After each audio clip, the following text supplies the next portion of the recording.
story about a man who'll eat anything. LA food blogger and author Eddie Lynn's style of eating is somewhere in between high-end and low-end dining. Yeah, he calls it deep-end dining. Eyewitness News food taster Rob Hayes has more on Eddie's stomach-turning extreme cuisine.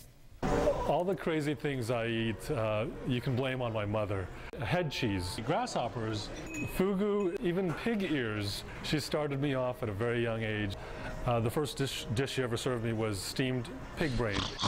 Since then, Eddie Lynn has traveled the planet in search of extreme cuisine. Every gastronomical escapade is dished up in his new book. You know, in LA, you can almost get everything in my book. You can get live lobster sashimi, brains at taquerias around town. You can get live octopus tentacles. That particular meal Eddie describes as an epic battle of man versus beast. You basically just try your best to use your chopsticks to get one of these tentacles that are pretty much thinking they're still alive, and they're squirming and they're sucking onto everything. It's important to point out that octopus and this freshly dispatched lobster are not really still alive.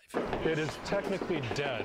It's just basically the waning reflexes. We girded our bellies and tagged along for one night of Eddie's culinary exploits. I almost don't want to eat this. It's too beautiful, Chef. At Santa Monica's The Hump, a sign outside gives fair warning.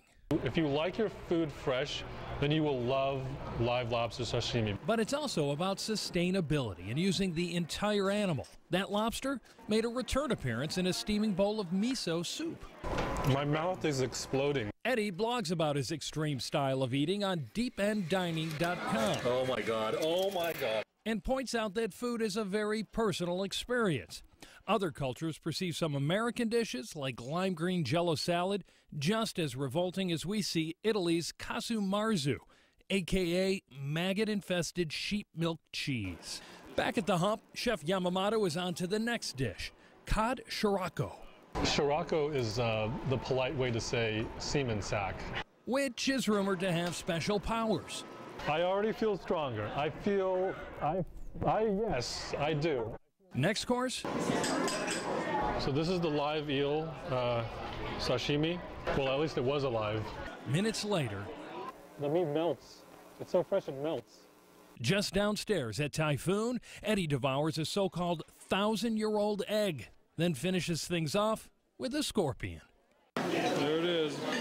Eddie swears that scorpion tastes just like popcorn. Next up, Guelaguetza, authentic Oaxacan Mexican. And where else? Koreatown. The scorpions here come doused in mezcal with a side of magui worms. So cheers. Cheers. To a great meal. To a great meal. The great meal here, Oaxacan grasshoppers. These are seasoned with a little bit of olive oil, garlic, tomatoes. Fold it all into an empanada filled with lacoche. Wait a minute, what's a lacoche? It is a disease. It's a corn fungus. It infects the ear of corn, and then these galls grow on it, which is kind of like what I call a corn cancer. By the end of the night, we wanted to know, what's the most extreme thing Eddie's ever eaten? Well, brace yourself. You know, absolutely the weirdest thing I probably ever had was my wife's placenta. You heard right. After the birth of his second daughter, Phoebe, Eddie stomached his wife's placenta. You can turn it into jerky, you can dry it, you can do it sashimi style. Rob Hayes. You can grill it. ABC 7. You can make it into a soup, you can do a pate. Eyewitness News. It's so versatile. It's so versatile. Okay. You can find out more about Eddie's book, Extreme Cuisine, his upcoming book signing in Santa Ana, and his blog, deependdining.com. It's all on our website, abc7.com. Do they have, I don't know, never mind, I'm not going to say it. No. I'm so glad I had dinner already. A little ill right now. Yeah. Little eel. Ill, yeah, you're right. You were running from that centipede. Oh, yeah, I had one of those in my house, and he was eating one. I love it. All right. All right, Whatever, let's talk about the weather. Float your boat.